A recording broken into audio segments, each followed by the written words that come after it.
o'clock. It's definitely 5 o'clock, isn't it?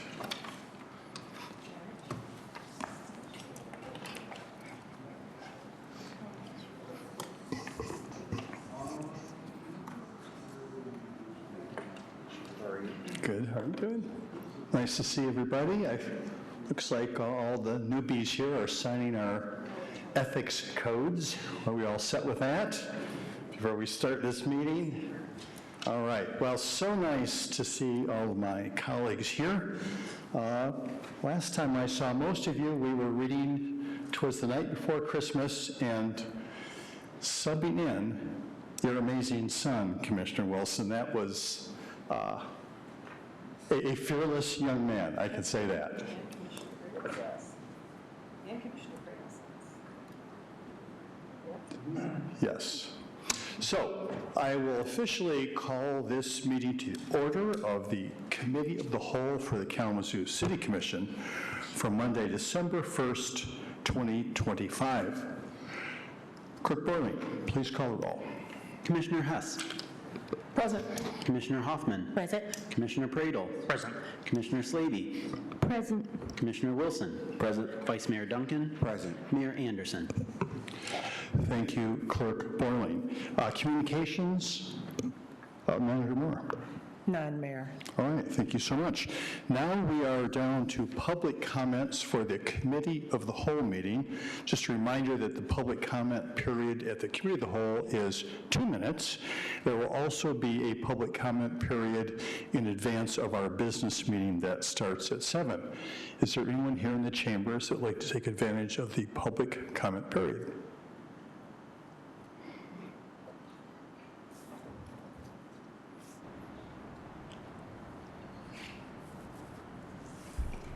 My name is Edward Nickerson. I live at 1004 Douglas Avenue, apartment 611. What I discussed the last time I was in here, if anybody would like to know more about it, I have the paperwork. I can put it in terms that anybody can understand.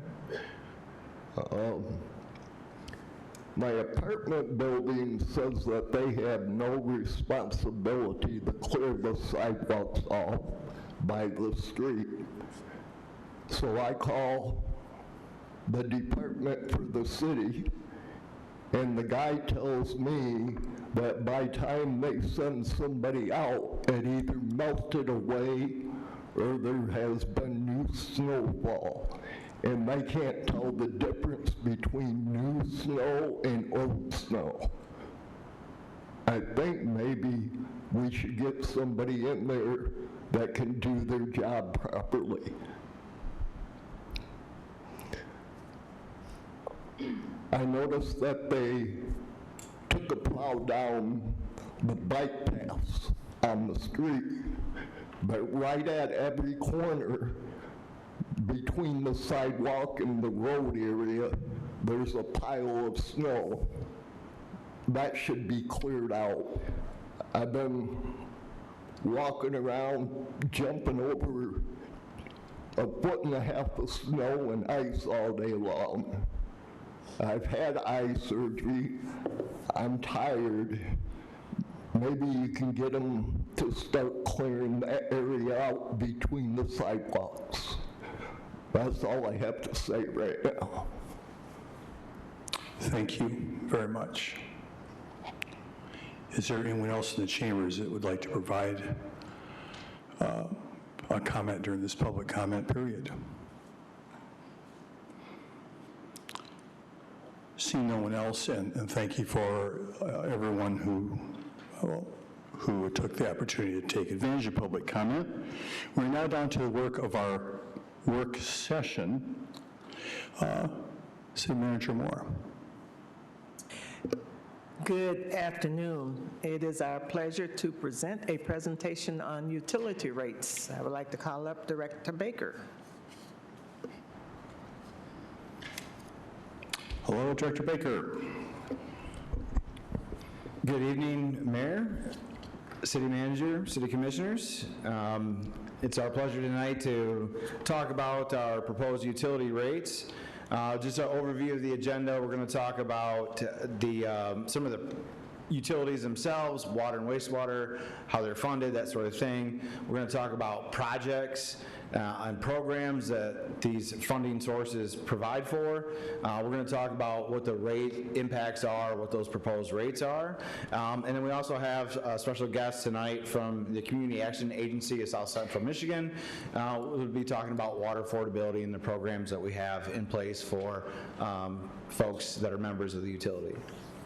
So jumping right into the water system, this map in front of you represents our service area. So the blue kind of squiggly map area shows all the areas that we provide water service to.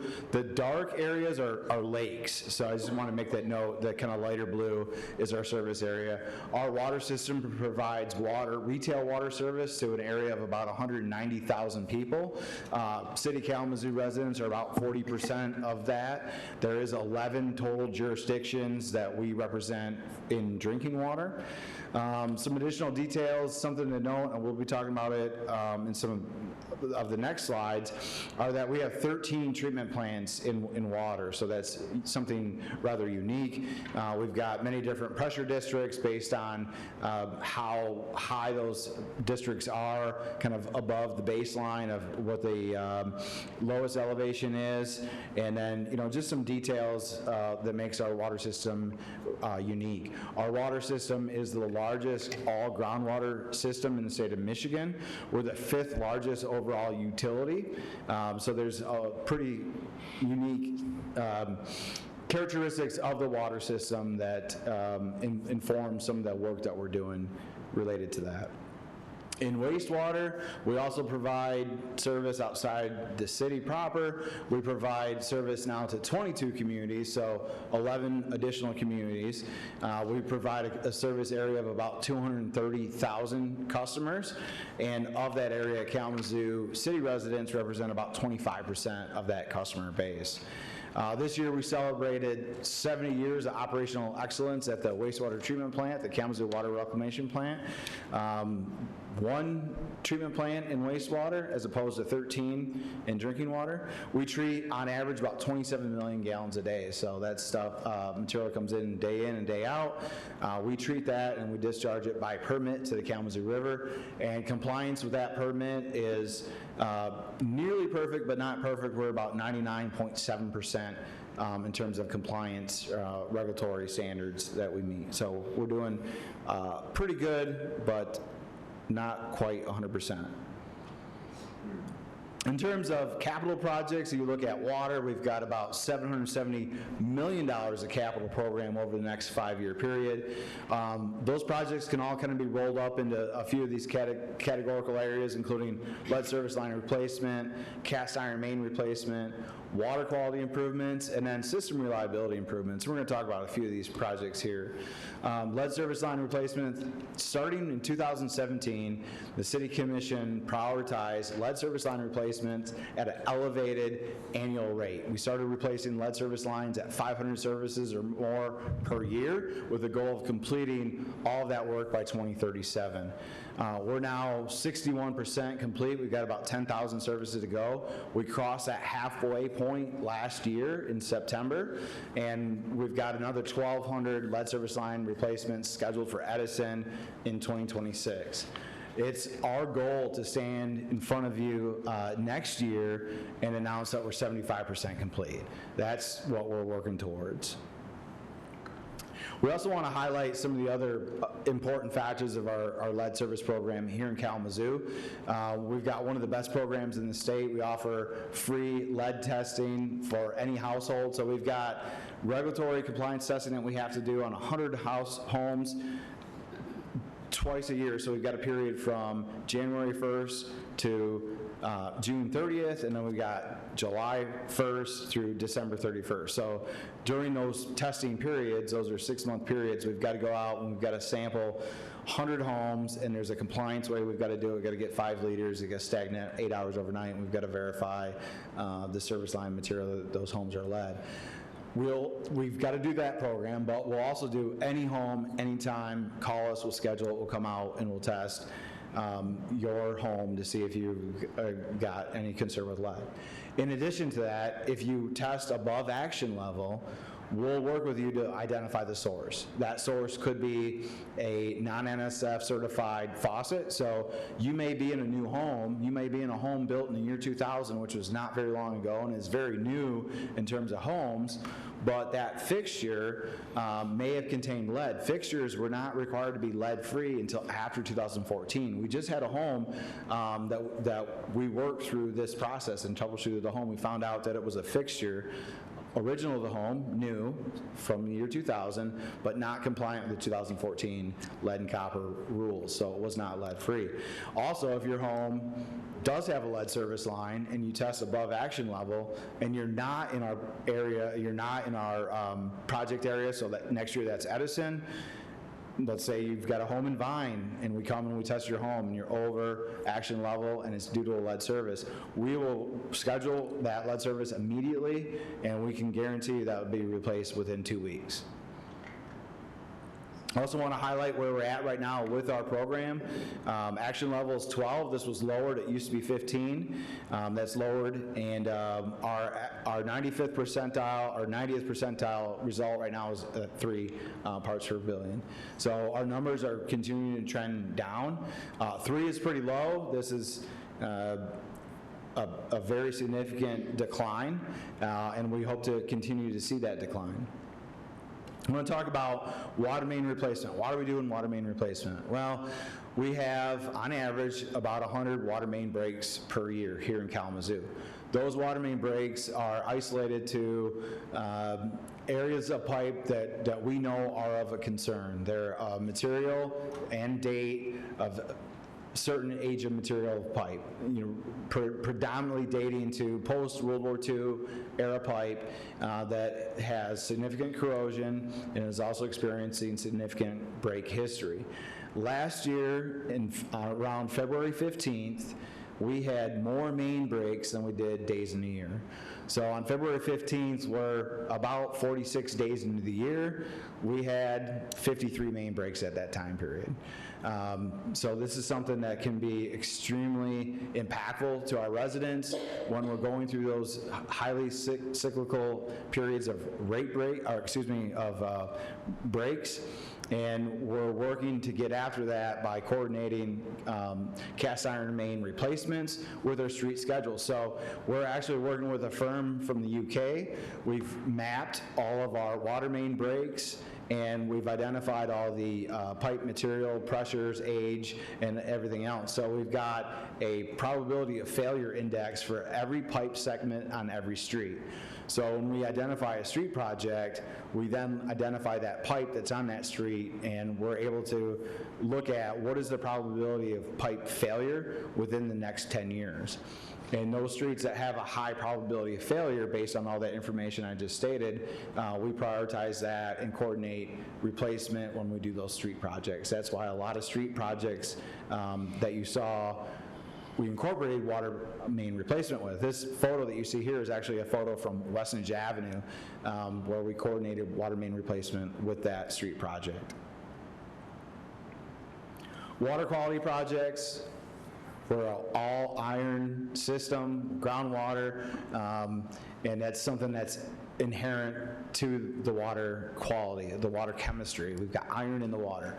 Of our 13 treatment plants I talked about, we're going to be talking about that in some future slides. This is the slide we're going to talk about that. Those 13 treatment plants, we only have 2 right now with iron removal. So that means we've got 11 plants that don't have iron removal. We're working now to incorporate iron removal at treatment plants when we build new treatment plants. We're also looking to consolidate plants so that we have less plants, so we're able to better control the precision and quality of the water that comes from those plants.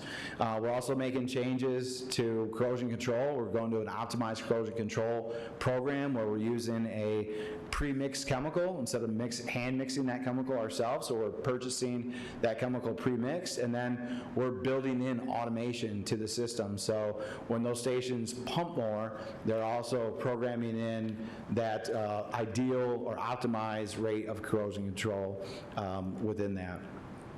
Again, we're also got some other projects focused on water quality. We're extending water main out in township areas that we have residential wells impacted by PFAS. So connecting those customers to public water supply gets them off that contaminated water supply. Shifting gears, looking at wastewater, we've got about $240 million of improvements in wastewater. A whole lot of topic areas here, projects across many different areas, focusing on treatment at the station itself, focusing on reliability of the system, improvements to collector sewers, as well as the interceptor sewers, doing work out in the townships. We've got some age replacement work that's happening within the treatment plant itself. We just completed the tertiary disc filter building. That was $26 million investment. That's an image of that building you see in the slide. That building was brought online to replace about a 45-year-old sand filter process, and this provides cleaner effluent to the river and really helps the overall treatment efficiency at the plant. One of the challenges that we have at the treatment plant is that we spend about $15 million a year in sludge disposal. So the clean water comes in, or the water comes in, we separate it out and put clean water into the river. We have a biosolid process left over, a residual. That is a cake. That cake is disposed of in the landfill, and we're currently spending about $15 million a year to do that. We've been working with a team of stakeholders to identify some sustainable biosolids alternative. We've had a project identified last year. We submitted for state funding for that last year, and we started design. Ultimately, we were not successful in that funding application. We also had some other factors that were affecting costs and affecting our ability to permit that project. We've switched gears. We've pivoted a little bit on our design recommendation for that. In that project plan, we had a alternative A2, which was a dryer-only facility, so it's just a slightly revised version of what was presented previously. So we'll be coming back to the City Commission in April with a recommendation for a resolution to support a funding request for 27, which would be implemented in October of 26 if that's approved. Another focus area that we've got at the KWRP is reduction of odors in and around our community.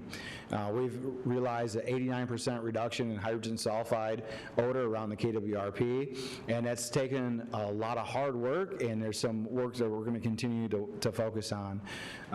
We've got over $2.5 million of work dedicated in the FY26 budget specifically on air quality and odor reduction. We'll shift gears and get into the rate recommendations now. First, we're going to talk about water. We equalized water rates across the two major customer classifications, which is either in-city or out-city. So in water, customers are just water customers. There's no designation between in-city and out-city. There is still a designation of commodity rates based on that customer type. So you have residential customers, institutional customers, commercial customers, multifamily customers, seasonal and irrigation customers.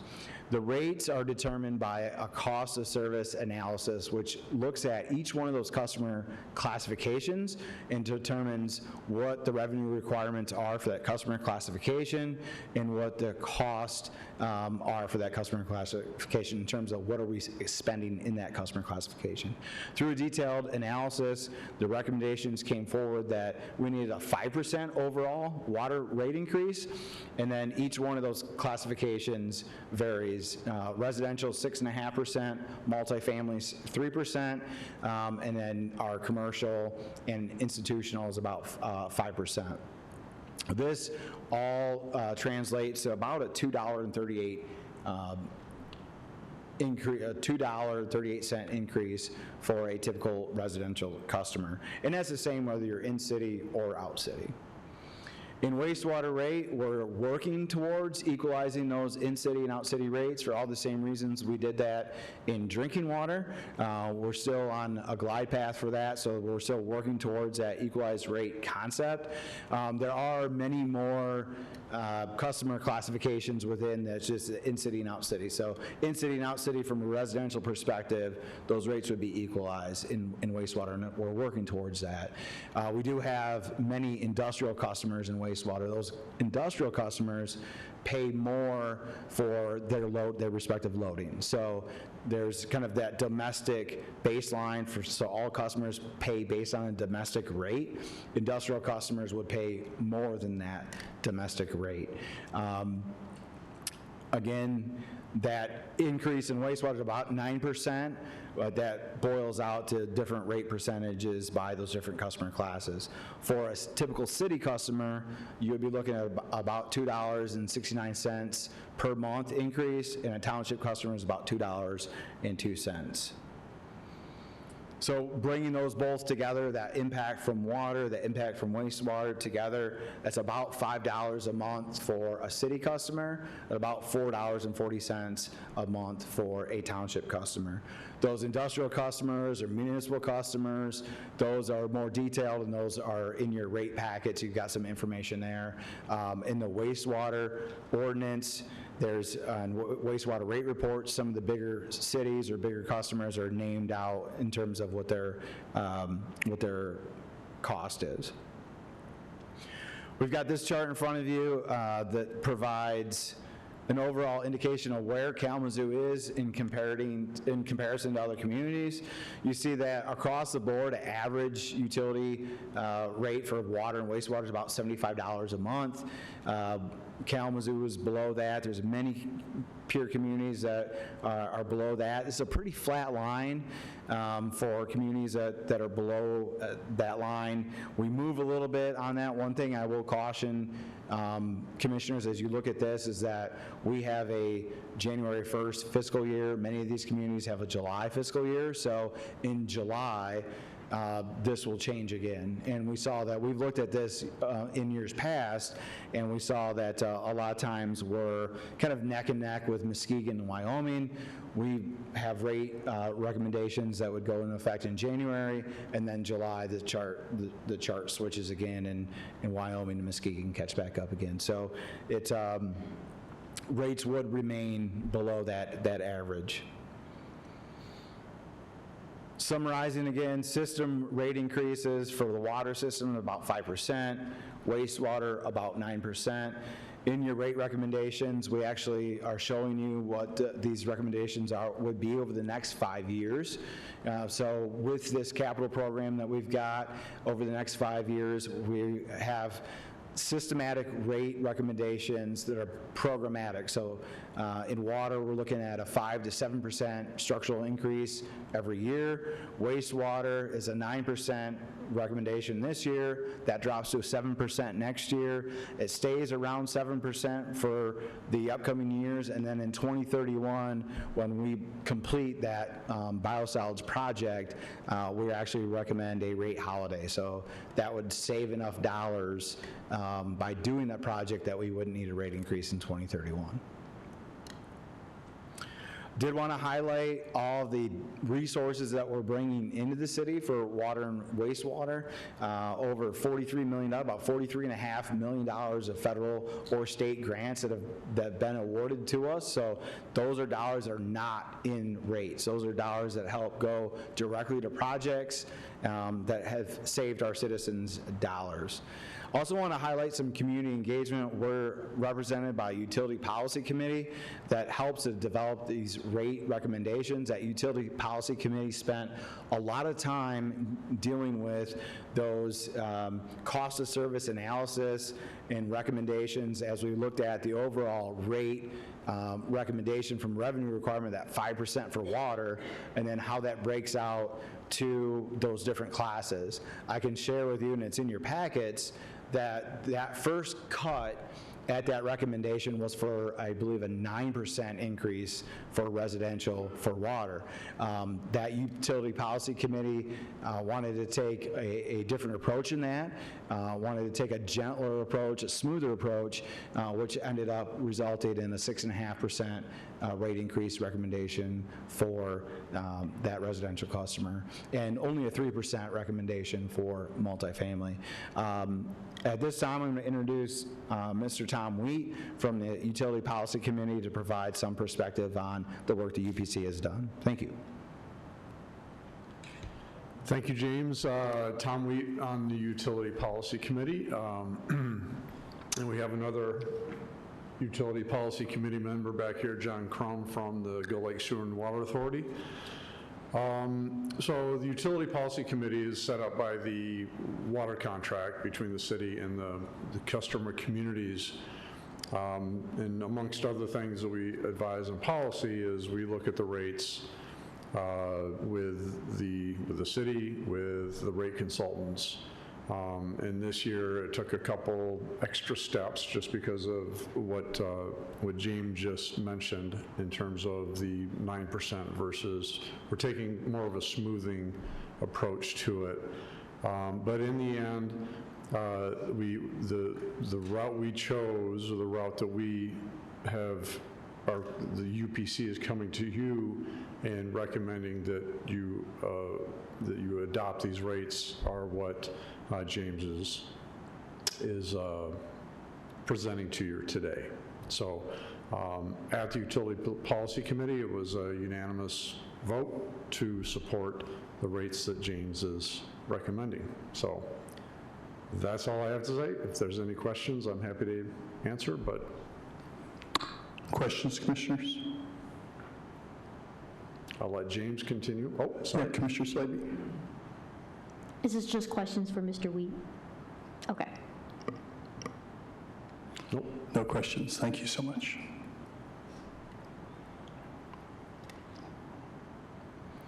Thank you. I'm just going to kind of go through some next steps. We are tonight on your regular agenda. There is a first reading of the water rate ordinance.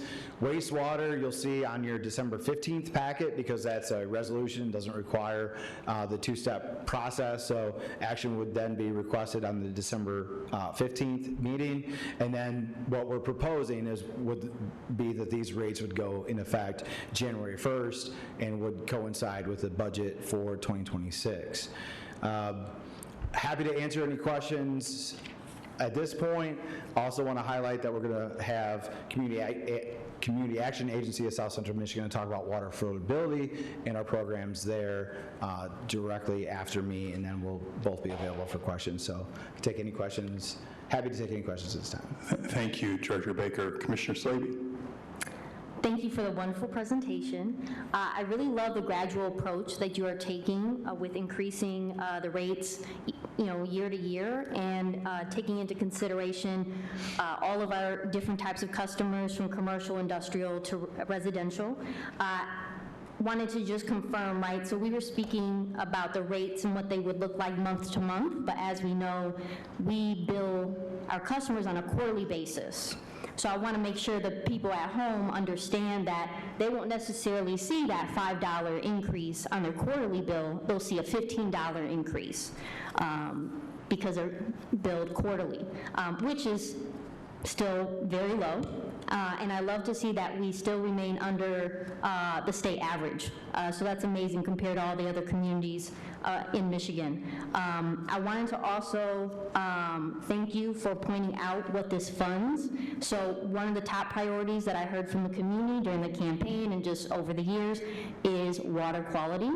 And this is what helps us make the $1 million investments that are required to be able to do the iron removal that everyone is asking for. And so ultimately, we are trying to meet the expectations of what people have for our services when it comes to water quality. And the only way to do that is to be funded by rates, and we need to be able to cover those costs. So again, I think for $15 more a quarter, we're getting a huge investment that's going to benefit everyone. So I'm excited to hear that. And I wanted to give a shout out to the work that you guys have been doing with the lead service line replacements. I mean, what I heard, so correct me if I'm wrong, is if we continue at this rate, we will actually complete 10 years ahead of schedule, right? So ideally, we would be completing close to 100% by 2027 at this rate, and you said that the goal was to complete all of this by 2037. So that's pretty amazing that we're making this type of investment, something, once again, that people are worried about, lead service lines, especially since Flint, and I love to see Kalamazoo took the lead on this and continue to support this work, and happy that we are able to continue to do this work at a price that isn't something that's devastating for many of our households. And I'm sure that, we have something coming up on the agenda later tonight in regards to the water leaky policy. Is there something that you could just speak to that in terms of how that's related to the rate increase, and if that is an impact to households, how that can play a role in supporting them with assistance? Sure, thank you, Commissioner Slavy. Those are all very great comments and right on point with everything we're attempting to do here in the water utility.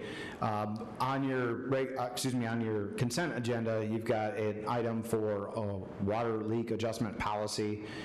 That's something that we want to get commission approval on so that we can make sure we're not going to burden customers in any way that might have experienced a leak. Could be from a leaky toilet, could be from a burst pipe, could be any number of things or factors that could create a bill that you didn't anticipate that shows up in the mail. So that policy has got some very specific items. It is triggered if your consumption is 50% greater than your previous consumption. So if you had, for example, a $200 water bill, the policy would kick on once you exceeded like a $300 water bill that was due to leaks. It then helps provide identification of that leak. There's a process, there's a form, an application the customer to fill out, and then that leak is fixed. There's proof that the leak is fixed, and then you don't pay that higher bill, you pay your average bill, what you used to have. So let's say a $200 bill was your typical bill, you get a $20,000 bill. It's not our intent to charge you the $20,000, you would just pay the $200 once that bill is fixed. So that's a big step that we're taking to ensure that we're not going to burden anybody with undue or unnecessary costs. We also have some internal policies on meter readings and estimates, and we're cleaning those processes up to make sure that customers are paying an accurate bill. Some of those policies don't require commission approval. The leak adjustment policy did require commission approval based on how the ordinance is written. So we're excited and hopeful that would obtain approval because there's a whole lot of customers that would benefit from not having to be burdened with something like that.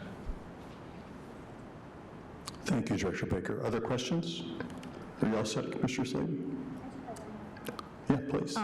Thank you. And in addition to all of that, we also have an assistance program that is promoted on everyone's quarterly water bills, and I'm sure someone can call 311 if they are facing hardship, can get additional financial support in being able to cover their water bill, whether they're renters or owners of the home, correct? Correct, and we're going to go into detail of that here shortly. Yep. Thank you. Yeah, Vice Mayor Duncan. Yeah, so you mentioned about the fix, identifying the leak and the leak being fixed. Who takes care of that fix? Is that the city? And if so, who pays for it after the fix is taken care of? Sure, so the responsibility to identify the leak and fix the leak would be on the account holder. So that could be the property owner, that could be whoever's name is in the account. We can help identify that, so notify us as soon as possible. That's the first step. And then if you need help identifying where the leak is, we can come out and shut off the water, turn on the water, we can help read the meter, we can help you with the troubleshooting steps of it if you're unable to find it yourself. The repair has to be done by the property owner. We can't make repairs to private property, but we can help identify where that leak is. And the identification of that leak, does that cost the property owner or the resident in that property any money? No services that public services provide, and this is across the board, will we ever charge you outside of your water bill for an existing customer. Okay, and one question, rewinding. So you spoke about the financial impact of switching to the incinerator, possibly switching to the incinerator.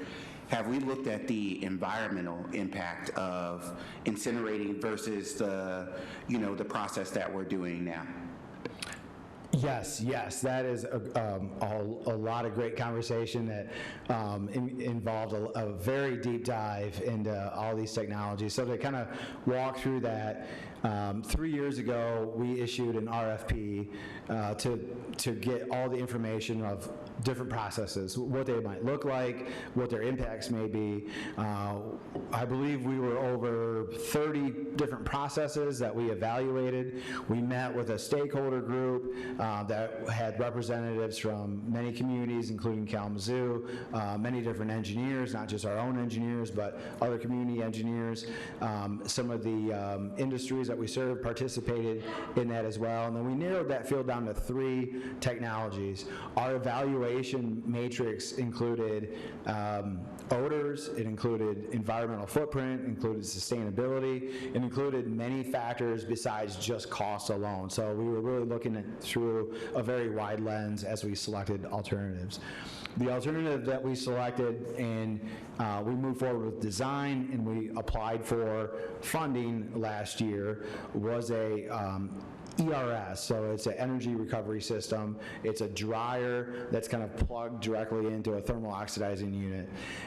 It gets a name of an incinerator based on a regulatory perspective, but it combusts at a different temperature, and it utilizes its heat through its process back to the dryer. The fact that it was, from a regulatory standpoint, an incinerator, met different things, and it was going to create some challenges from a permitting perspective. There was also a cost factor in that there was only one manufacturer that makes that process, and we've seen another community, Warren, Michigan, who is implementing that right now. They've experienced a 30% cost increase of that project. Now, this was a $200 million project. If we increase that cost by 30%, that's a tremendous increase in cost. That's going to put us, somewhere in the neighborhood of $260 million,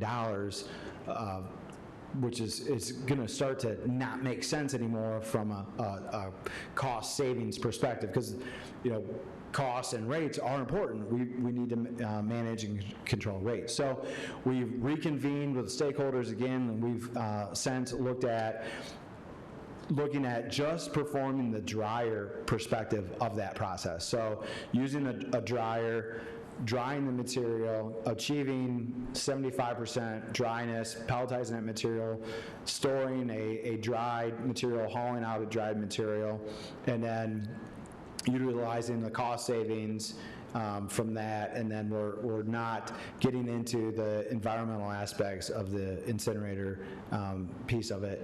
Additionally, there's more vendors that can bid on that, and we have a competitive bid situation, so we can help to keep those costs down. We'll have slides available. We just got slides available from that presentation that we did to the stakeholder event, so we'll probably put those slides in the communication aspect of the agenda item that's going to be on the 15th.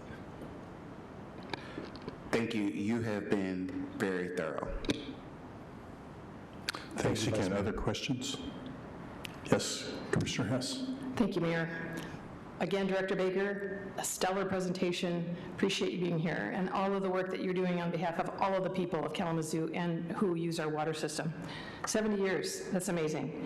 And thank you also not only for working on water, but for working on air quality. And so our water and our air are in good hands. You spoke about lead and lead testing. How can all the people that use the water system know about this, the lead testing that we do? What do we do to make people aware? I know that we send out newsletters. I know that we have View from the Curb. I know we have a lot of things. How can we make sure that every customer knows about this lead testing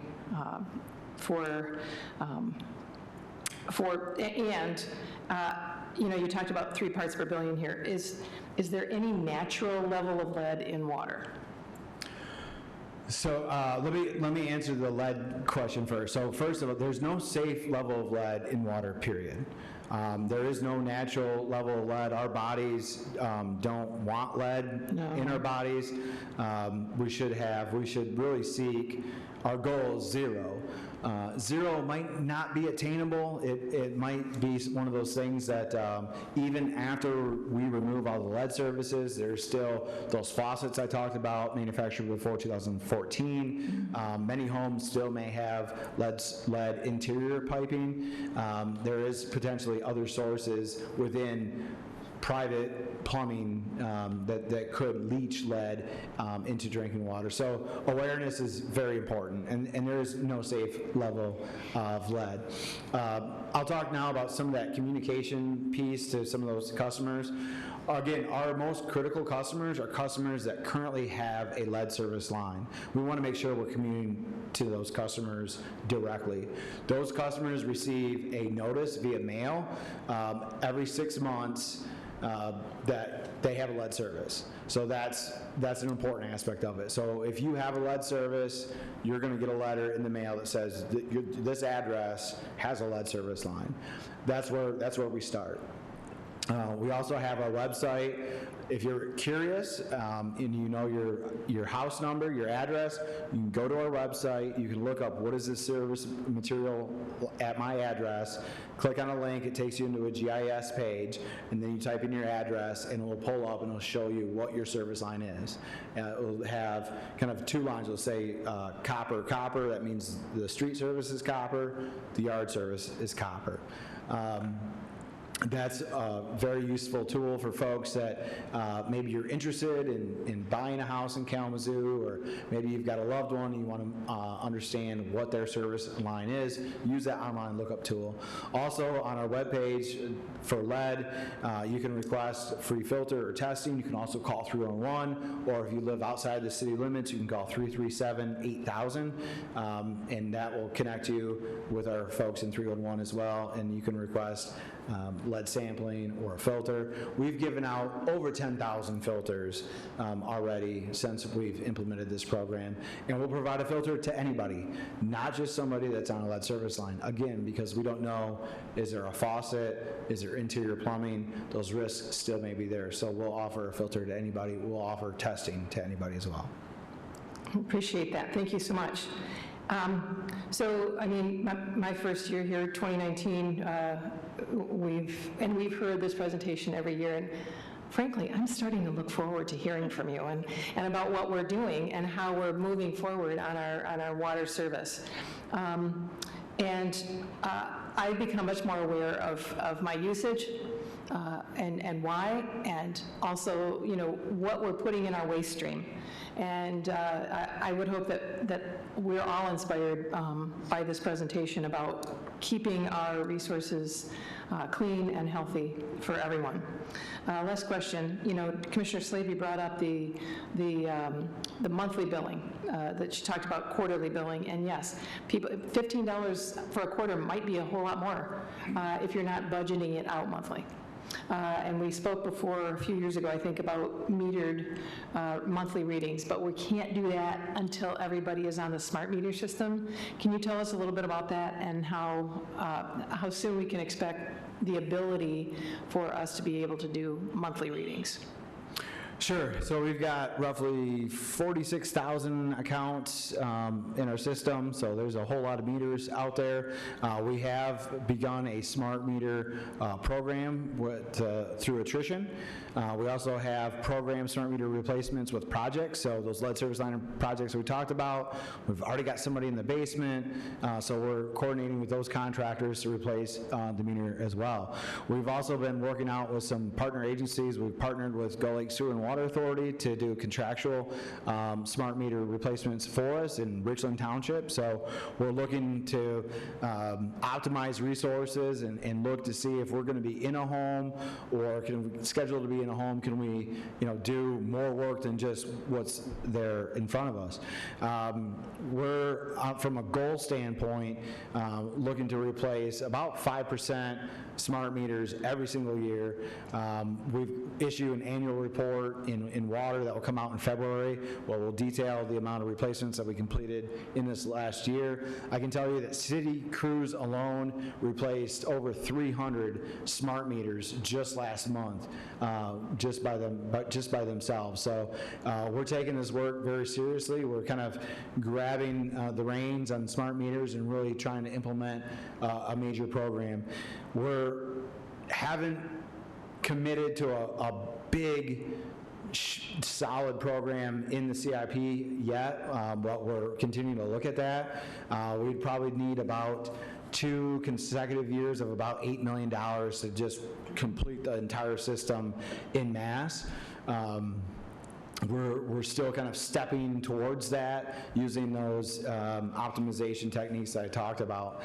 We really want to get the system overall through a critical mass on smart meters to where we could start to implement. We've got, I'm probably going to get this number wrong, somewhere between 22 and 28 zones where we read meters and send bills every single day. We've got so many different customers. We've got 11 communities in drinking water, 22 communities in wastewater. We've got industries and all those different commodity classes I talked about. So it's not just residential customers. So we've got all those customer groups, and we're working through our processes to try to get to a point where we can shift over, to get to that, to where we can get to monthly billing. And we're looking at that. We're continuing to evaluate. Conservatively speaking, I'd say we're probably 3 to 5 years away from being able to bring something forward that would be substantial. Maybe not the whole system, but maybe half of it or a quarter of it or something large that would move us in that direction. But that is a goal that we're working towards. Awesome. Thank you so much. And finally, you spoke about water main breaks, and I want you to take back to your staff and the folks who are on the ground, literally boots on the ground and in the streets, who are out in 0-degree weather fixing those water main breaks. I want you to take our gratitude and the gratitude of a community to them, because some of us don't even want to step outside in that weather, and they're out working in it on behalf of all the people of Kalamazoo. So thank you so much to you and to your staff and to the folks who do that work on our behalf. Thank you, Conley. We'll definitely take that back and let staff know the appreciation. Thank you. Thank you. Other questions, comments, team? Commissioner Pradel. Thanks for your presentation, Director Baker.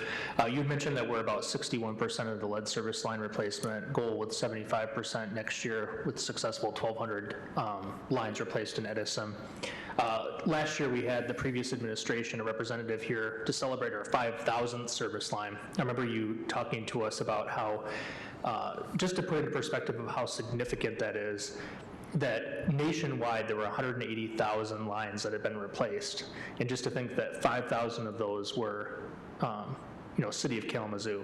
And that puts into perspective, that's talking like Chicago, New York, LA, these massive communities that we were definitely punching above our weight in terms of the work being done. I was wondering if you could speak a little bit about how ambitious this is compared to other communities, and It certainly, Commissioner, you're right on point. When Tom Perez was here from the Biden administration last year, it made a major point of celebration of how successful Kalamazoo is in this program, and nationwide, we're right there amongst many other communities, and even in the state of Michigan, we're continuing to really chip away at something very big here. I think it's important to note that we started this work back in 2017 when the City Commission was dedicated to do the work, and it wasn't going to get them all done in that year, but it was staying consistent and true to that goal. It was completing small, meaningful steps that we could do every year, and not to put it lightly, that at that time was $5 million of investment that in the year previous, and we've got it, you can go to the website and look at the number of replacements we had in 2015, it was 6. And to go from 6 to 500 is a big step, but it's something that we needed to do, 500 every year for 20 years. Small, meaningful goals small, achievable goals, and in time create meaningful results is something that the commission embraced, supported, continue to support the rate increases to fund it. We've got some help from FFE, we've got some help from the state, from Eagle, we've got some help from state ARP dollars and from BIL dollars. So we're just pulling all these resources together, and we're just going as hard as we can every single year with that goal of getting all the lead out in Kalamazoo. And we crossed a halfway point last year. We put another 1,200 in the ground. We've got 1,200 next year. We're looking at the numbers. We're looking at our progress rate, and we're saying 75% completion is achievable next year. You might have to let me give this presentation in January or February just to make sure that we get through the results. We're going to continue working on it. We work on it every day. But it would be tremendously successful for Kalamazoo to be able to raise our hand here in the next few years and say, hey, Michigan, we're done. And we did so without going into lead action level exceedance. As Commissioner Slaby said, I think most people would kind of laud the success of like reaching a goal of like 2037, but to be able to say that we've done it, potentially 10 years ahead of schedule is really impressive, and you and your team should be really proud of how seriously you've taken this and how aggressively you've tackled it. You had mentioned that right now we're in the 90th percentile, or 3 parts per billion, and the regulatory cap is like 12 parts per billion. Can you remind me, I feel like maybe like 4 or 5 years ago, we were more in the like 10 parts per billion. So I mean, to put that into perspective, when you have 61% of the lines completed, is that where we're seeing that direct decrease, of 7 parts per billion on average for the whole utility decrease in lead? Yeah, there's a few factors going into it. There is some noise in the data in that it's not the same homes every single time. So as we move through these replacements, once we replace your lead service and your copper, you can't be in the lead program anymore. So there is this kind of attrition program that's happening. That's a good thing because our goal is to lead with public health. And have public health as our North Star as we continue through this program. We're also doing things like optimized corrosion control, which as we work through that also helps our numbers. We're also doing things like the consolidated treatment and building new treatment plants at Station 5 and Station 14. That's helping our numbers. And doing the lead replacement is a big help to the numbers. So it's a bunch of things all together. Also with some noise in the data, in that 3 is a really great number. That's below 5. That's probably within the range of best achievable results, but we're going to get a new set of homes in the next 6 months because we're finishing through Edison. Next year, when we finish Edison all the way and we have to move to some other areas, we won't have any homes in Edison. So these numbers may change. I don't anticipate that we're going to go back up into double digits, but it would be not atypical to see us go up to like a 6 or a 7 as the data pool shifts around a little bit. So there are many variable factors to that number. That's Correct. Good to know. So another question I have for you as well is you talked about the consolidation of water treatment plants 14 and 5 in the kind of strategic goal, I guess, if you will, of consolidating our 13 pump stations that we have in our network. And I guess one of the questions that I was wondering if you could help me understand a little bit better is, it seems like from a risk mitigation perspective, when you look at like the pump stations near Millwood or the airport that we had to take offline. That in some ways, like having a more diverse pump station pool could reduce risk, because if one becomes contaminated with PFAS or if something catastrophic happens, it would reduce the risk. But it seems like what we're doing is consolidating, which means that there's less, which means if something could hypothetically happen, it would impact a greater part of the population. Can you help me understand where our rationale is for that consolidation? Am I making sense what I'm asking? Yes, Okay. yes. This is a very detailed dive. So we do on our website and utilities plans and reports, we've got station studies, and we've got 2 studies that kind of provided us our guidance and our direction of kind of where we're headed today. One of those studies was a consolidation study, single source treatment plant on Lake Michigan, where we looked at and evaluated building a treatment plant on Lake Michigan somewhere near or around South Haven, and then bringing in via pipeline, either I-94 corridor, Red Arrow Highway corridor, enough treated drinking water to provide drinking water to all of Kalamazoo and surrounding municipalities. We then looked at a consolidated station approach by taking our 13 stations that we have right now, combining them, and then providing additional treatment. Now going back to the decentralized approach, where we had 13 stations, you add in the Millwood stations, we were at 16. You go back a few more years, and before my time, and there was more stations even beyond that.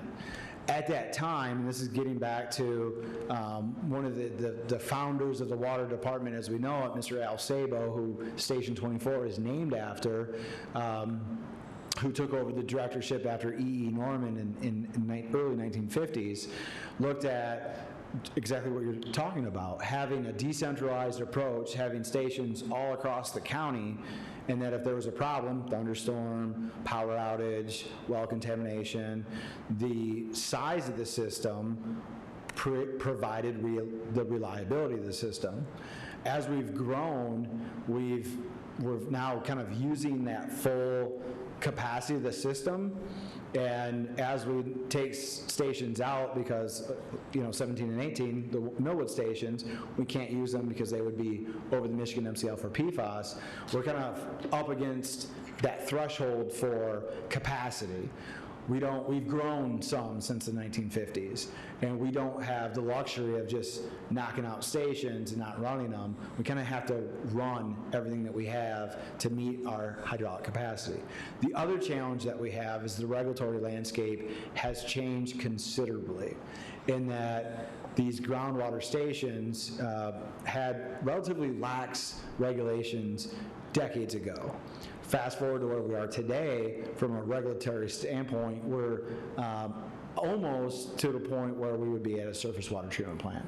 We have to have optimized corrosion control, that's a requirement. We have to have automated systems, that's a requirement. We're seeing from a level of service perspective that our customers are demanding iron removal, that's required. So if we built iron removal, all the optimization techniques from the programming and ability to run the pumps in real time at all these stations, the cost would exceed building that treatment plant at Lake Michigan. So the kind of sweet spot in the middle is consolidating the station. So like at 5 and 14, we're not building 2 iron treatment plants and 2 PFAS treatment plants, we're building 1. We're also looking at that at Central.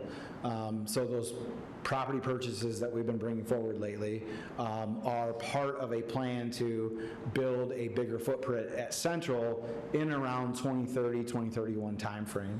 That would enable us to increase our hydraulic production at that location, and then take off Station 4, Station 3, Station 7, and possibly some other stations. We're also looking at a similar conversation in the high pressure district to consolidate a lot of stations at some other location and have increased hydraulic capacity. So the intent would be reduce the number of stations, consolidate them, provide higher degrees of treatment at those stations. That would also redraw those well field protection or wellhead protection boundaries, and we seek to provide a little bit greater oversight and control in those wellhead protection boundaries. So where we are right now, where we've got the system scattered out throughout the county, and those overlay districts are all touching each other, we consolidate those into a tighter footprint. It's not perfect. I think there's certainly risk in everything. Even if we looked at the Lake Michigan plant concept, which its greatest challenge was its cost, there's still risk there. Lake Michigan is a tremendous water body, but what if, and we don't know when, something happened? Mm-hmm. That would be problematic. There's also, what if something happened at one of our consolidated plants? I think that risk is still there. It's going to be inherent and important for us to continue with advanced stages of treatment and filtration, and to provide the best technology available. But those risks are part of that consolidated design as well. And most communities are like a sole source extraction, so they come from one source. Right? Most communities?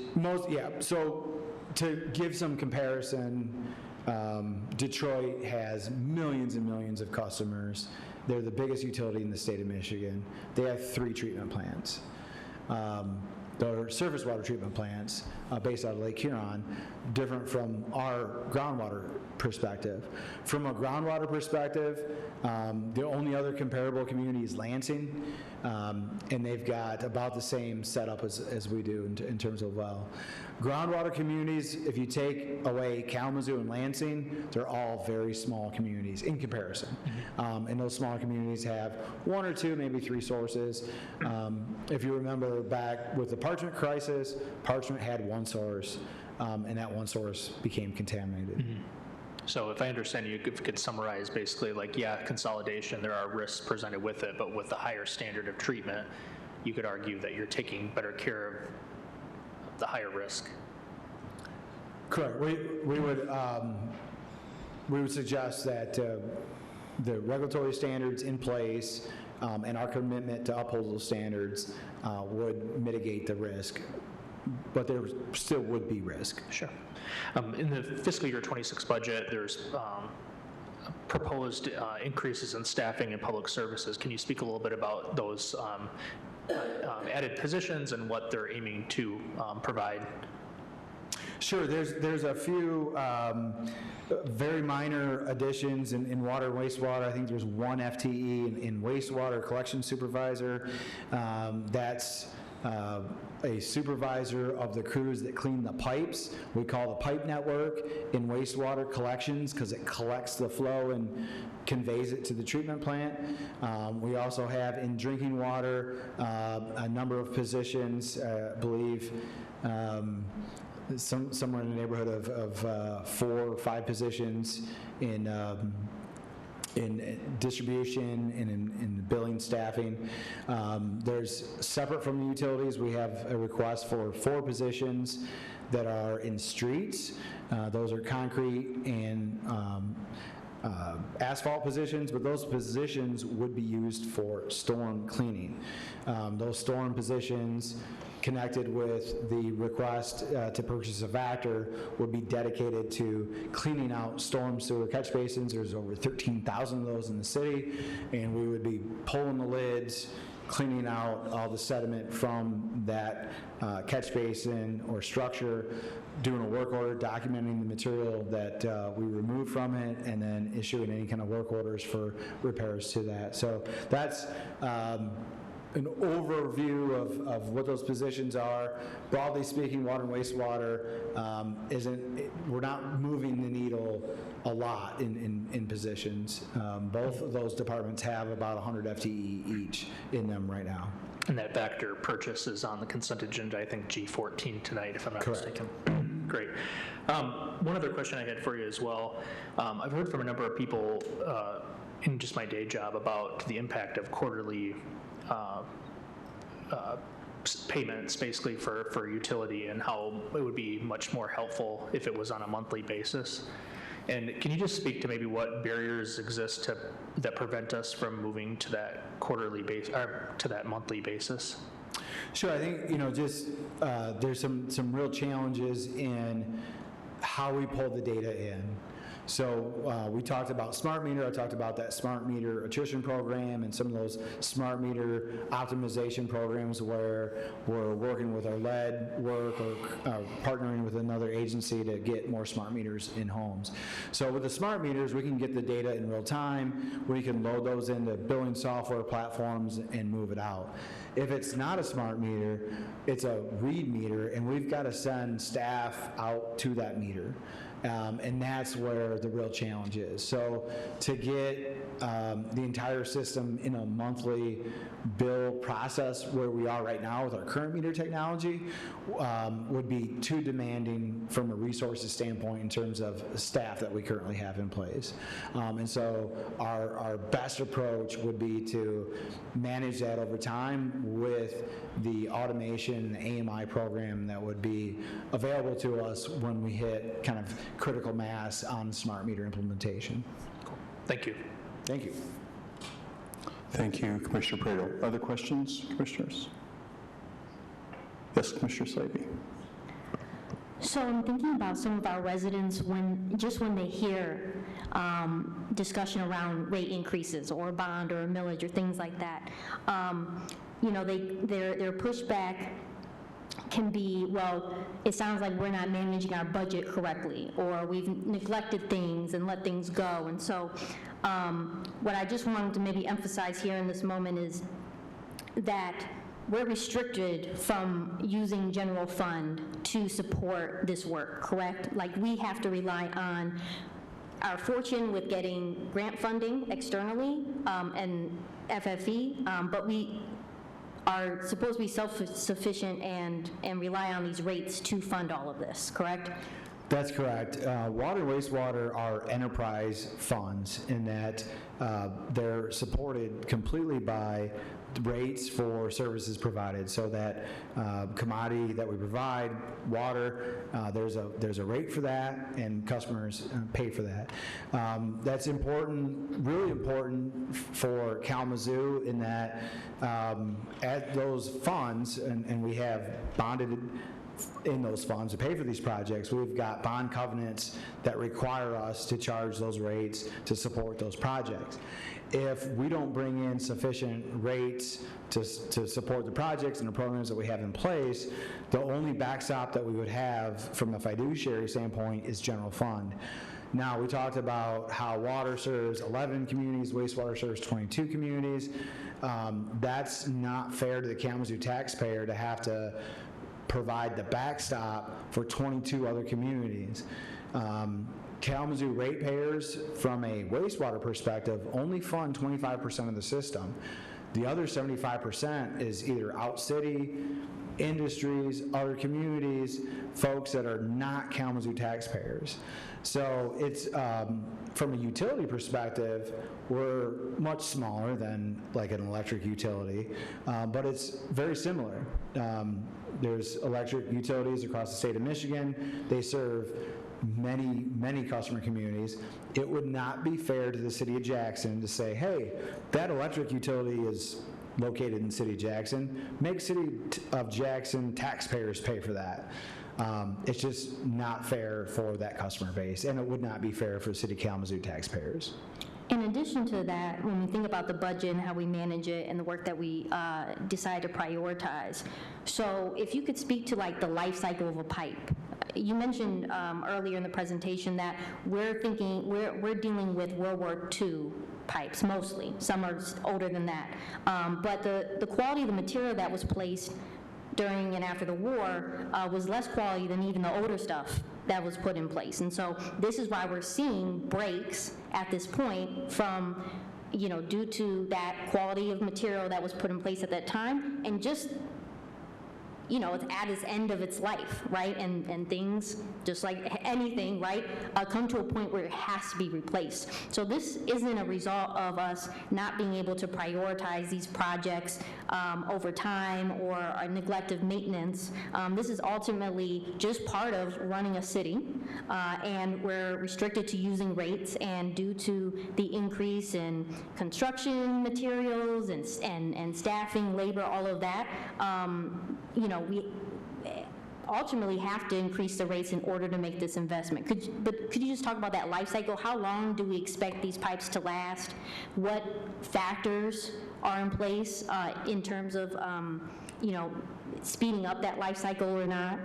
And what do we do to help deter, breaks and all of that, and corrosion? Sure, happy to talk about that. So pipes, generally speaking, we anticipate those materials to last between 50 and 100 years.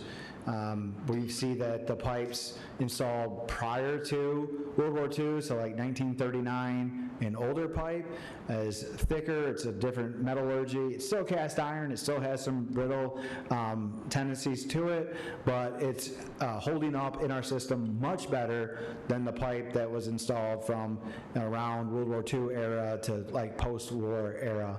Until then we switched to ductile iron, which started in 1964. So we're focusing on that pipe material.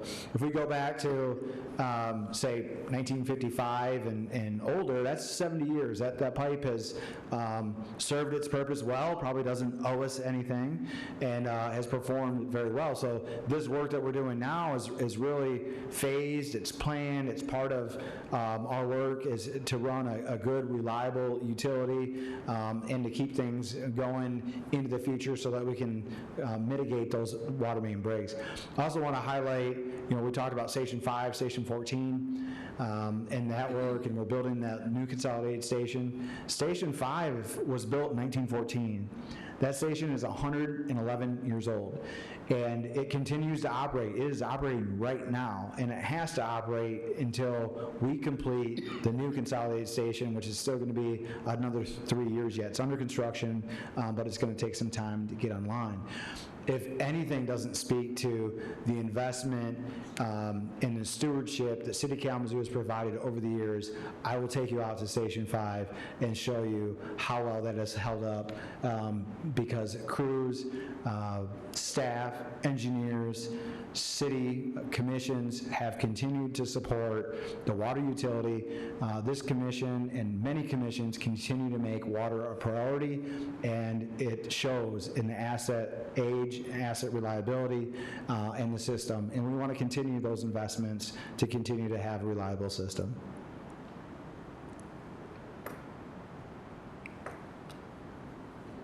All right, colleagues. Well, wow, lots of great questions. And I will suggest, if you are indeed really into this topic, which is evident that you are, one of your options on the commission liaison list, which I think you may have received today, is the Utility Policy Committee, which I've been sitting on since it was formed, and you get to have these kinds of deep dives on a monthly basis. But I feel still further informed by going through this tonight. So thank you, Director Baker, and I know we have an affordability presentation right now. Yes, I'll leave the remote up here, Laura. All right. Do we have the presentation? I know it was late before the holiday, so I was hoping you guys received that. There we are. Hi, my name's Laura Jones. I am the Assistant Director of Emergency and Supportive Services for Community Action South Central Michigan. Our Community Action covers actually 5 counties. Kalamazoo is our largest, so under kind of our umbrella of the Community Action world, we have Berry, Branch, Calhoun, Kalamazoo, and St. Joe counties.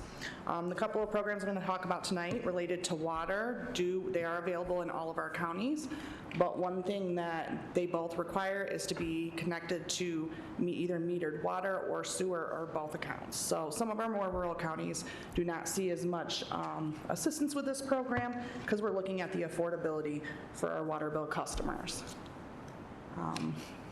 Community Action's mission is we're dedicated to helping people achieve and maintain independence. That happens through various programs. Water bill assistance. This program is to assist eligible residents who have a financial burden, so usually we're thinking in that is low income or limited income, have an accumulated balance on their water or wastewater utility bill, if they've had their water service shut off or are at risk of having their water shut off. Clients do not have to be in shut-off status to come see us. As long as they are past due, then there is a need and there is an emergency. We'd like to catch those clients before they are at the point where they're actually going to lose water service. That cuts down on past due fees, reconnect fees, things like that. Services for our water bill assistance is capped at $3,000 per fiscal year. However, with this program, there are exceptions. So if we have somebody who's had a major leak and they have that giant bill that they just cannot afford to get caught up on, we can actually go to the bureau, our state bureau, and ask them for an exception. They have never turned us down. We've always gone to them with the need is there, and they have accommodated that need. So I've seen bills as high as $7,000 get taken care of through this program, which is just amazing. For the program, all that is required is that they are past due. They can provide a copy of the water bill. They can provide 30 days of household income, valid IDs for anyone over the age of 18, and proof of Social Security numbers for everyone in the home. That can be provided through Social Security cards, or we've made accommodations for people who cannot acquire those documents and even ask for exceptions to having those documents at all. So we've had people who haven't been able to obtain an ID for various reasons. Maybe they can't get their documents from out of state. We're able to ask for exceptions and find other ways to do IDing. Eligibility requirements. So for water bill assistance and the plumbing program I'm going to talk about, the household income limit is below 200% FPL or categorically eligible. So I'll go into categorically eligible here in just a moment. The water bill must be past due. Water bill must be in the applicant's name. So we do have quite a few renters who the landlords do not want to transfer services into the tenant's name because then they don't know where the water bill status is, and that can negatively affect them in the future. We just ask that they provide a lease showing that they're required to pay that bill.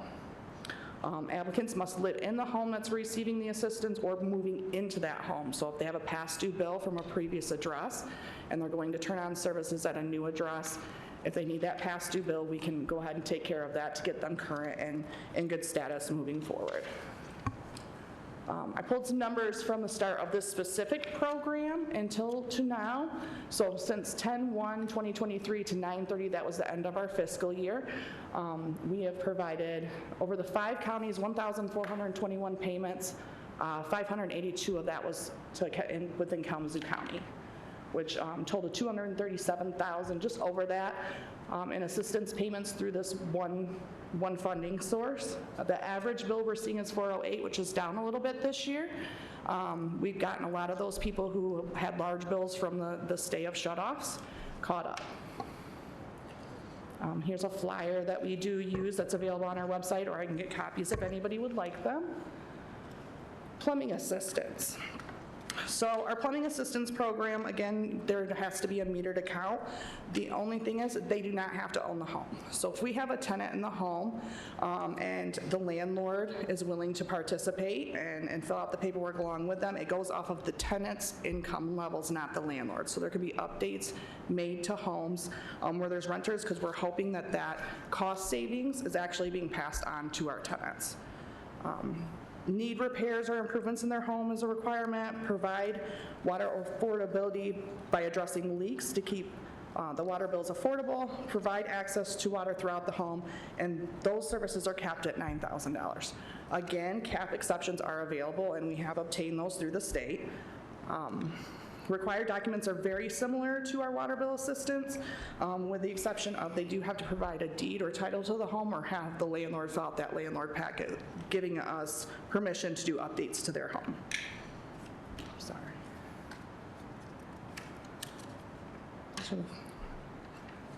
Eligibility requirements are also very similar to the water affordability program, with the exception that they do need to score 1 priority point. Most of our calls do.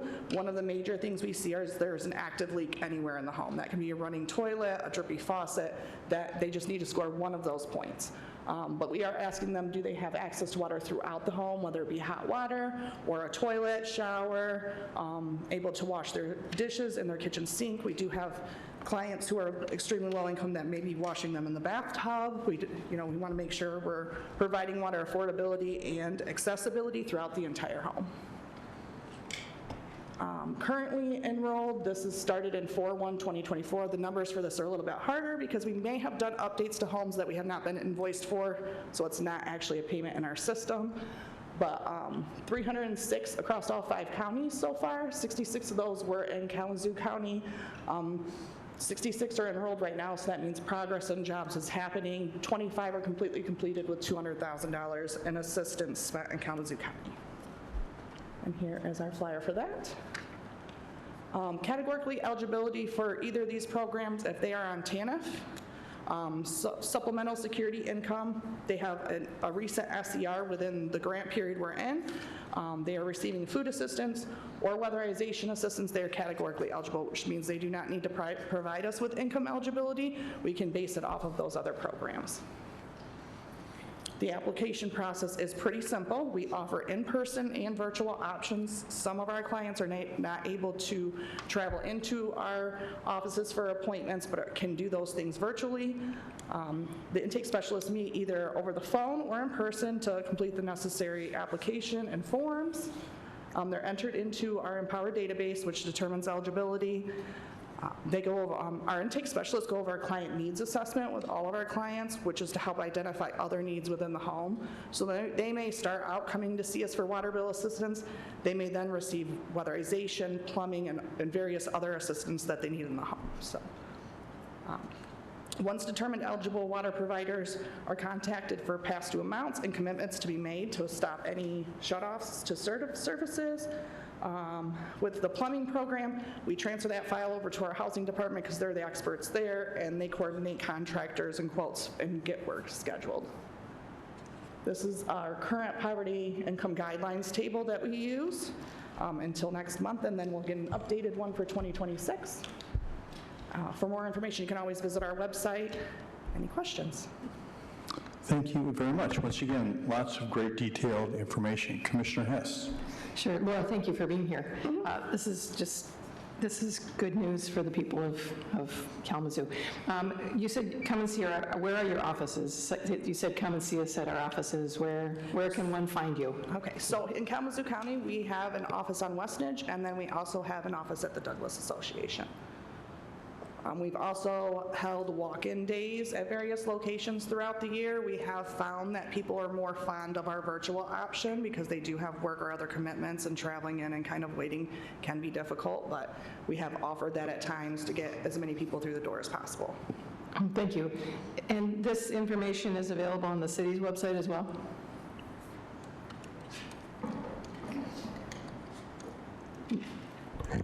Yes, I also want to highlight that in your water bill, the past due notice, and shut-off notice all include access to resources, and also on the past due and shut-off notice, on the outside of the envelope, it says help, financial assistance is available, and references this number to call. Thank you, Commissioner Hess. Commissioner Slaby.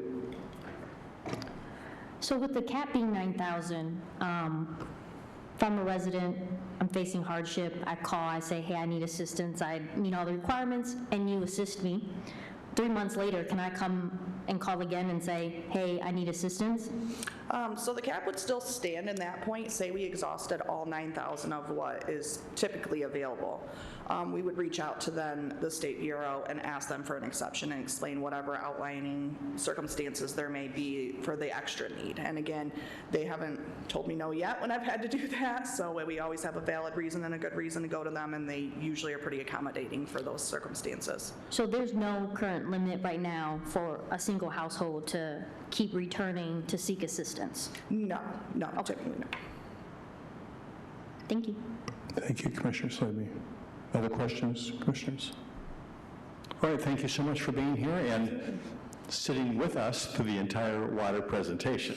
I hope you feel much educated on our system here. It was very informative. Yes, thank you. Thank you for having me. Our pleasure. So we're all set, Director Baker? Thank you so much. Anything else, Manager Moore? Nothing else. All right, thank you. So this, I will just say this, is that to folks at Public Media Network, I think Max and Lem pay attention to these sorts of things and often post, because this is all recorded, obviously, Committee of the Whole. These are public meetings and can be viewed, but often these meetings are posted, and I think Lem in particular will go through and say, you might want to check in at minute 7 and 22 seconds, and you'll see a good question about such and such. So I think they do a great job where you don't have to sit through the entire presentation. If there's something in particular you are interested in related to our system that provides clean water and addresses our wastewater issues and affordability, you can literally see that summary section and go right to the point that you're interested in. So I just want to thank Public Media Network for doing that. That's a great public service. And once again, thank you to the team here at the city that does this great work and puts this all together. Now is the opportunity for commissioner comments here for our Committee of the Whole. Just a reminder for anyone who's watching, we also have commissioner comment period at the end of our business meeting, which will be at 7. But commissioners, do you want to take advantage of this commissioner comment time for our Committee of the Whole? All right, thank you so much. Seeing that no one is interested, then the Committee of the Whole meeting is now adjourned, and we will be meeting again for our business meeting at 7.